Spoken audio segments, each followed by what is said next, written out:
I currently live in Grain now with my family, and I grew up in All Hallows, and my husband and his family grew up in Grain. We've got a lot of family in this village at the moment, and we've got a great group of friends.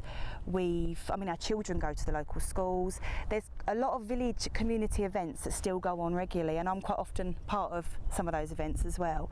And All Hallows and Grain hold lots and lots of memories for us. I had a fantastic child in All Hallows, and my husband had a great childhood in Grain, and we've now built a new family here and have got new memories. And I think knowing that Grain would be gone is really, really sad, because we know that we would never get this community feeling, and what we have, we'd never get that back. We'd never get that back elsewhere. And it's really, really quite sad and quite scary. But I am a realist, and I know that memories, well, they don't pay the bills, and sentiment, well, that's not going to make sure that my husband and I have a secure job in the next 30 years. And I've got 3 children here, and I'm really concerned about the state of the economy, and I'm genuinely worried for the future of my children. And when I look at the state of the economy now, and more closely look at the decline of the Medway towns, and I drive through and see the shops that are boarded up, and at the same time see the queue in the benefits office getting longer and longer, I worry that my children aren't going to have the quality of life that I think they deserve. And so I think there needs to be some bold decision made, something done that's going to turn things around and change things. Like an airport, maybe? An airport, yes. I mean, I've been looking mainly at Foster's Thames Hub, because that's the one that would be located right here where we're sitting right now. I do think that an airport needs serious consideration. It doesn't mean I'm not worried. It doesn't mean that I haven't got 101 questions going through my head. I mean, we live here now. If this airport was to go ahead, when would it be started? Where would we go? Where would our children go to school?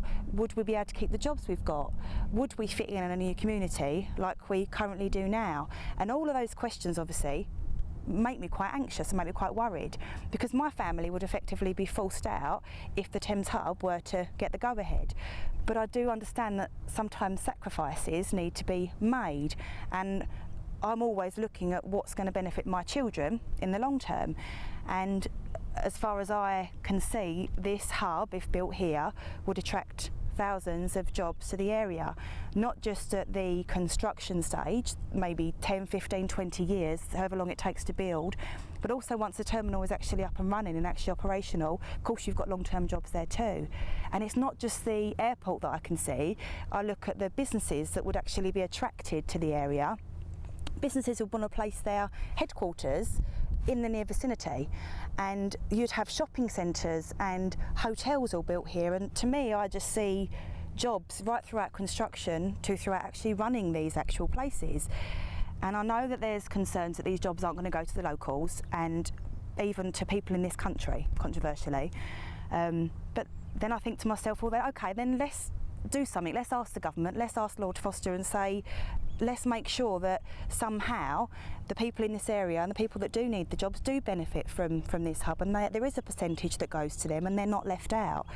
And then of course I start to think about the bigger picture, and the more I've been reading about Thames Hub and I understand about the high-speed rail link connecting to all of the shipping ports and all the major shipping cities, I mean that also includes our local Thames port here as well.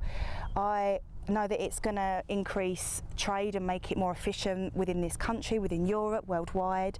So then in my head I picture this array of busy ports, which means more jobs. I see the manufacturing industry on the up because of the fact that we can trade more efficiently, and I see a cycle that's going to be better for the long run. People get back to work, they start spending money, our local shops and businesses aren't closing down anymore, and to me it just seems pretty common sense. You make it sound as though you're all in favour of this.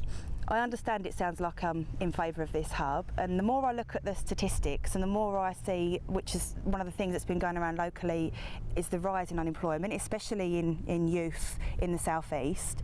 And when I look at places like Kingsnorth Power Station, somewhere that's provided jobs for hundreds of local people for the last 40 years, that's closing down in the next 2 years. When I look at things like that and see the realism of that, I think yes, this does seem like the right thing to do. Doesn't mean I'm happy though. There's a difference between being the right thing to do and whether I'm actually happy about it.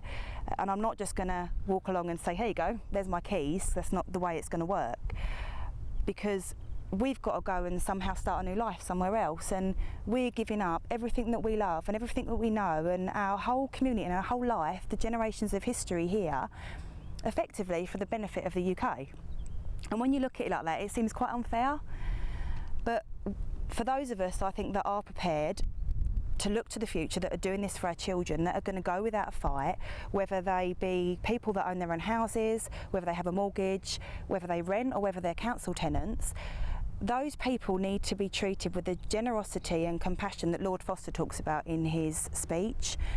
Now, the house prices in Grain are blighted, and that's they've always been lower than everywhere else, which is one of the attractions to Grain in the first place, because of the size of the property you can get in the area.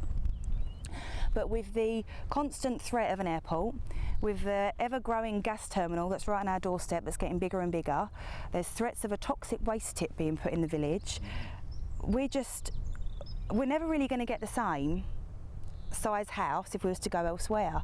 And if they are just going to give us the legal compensation, the amount that's legally required, then we're not going to be able to go and get our 3-bedroomed house with a driveway and a bedroom in a village location where our children are safe and they can play out, which we've got now. We won't get that elsewhere. And I'm quite confident in saying that I think I speak for the majority of Grain when I say that... The majority? Indeed, when I say that we're not going to move unless we're paid well enough to be able to start again elsewhere and to be able to try and somehow get what we've got here. Because we're not just moving away from bricks and mortar, we're moving our entire life. We're changing everything that we love and everything that we know.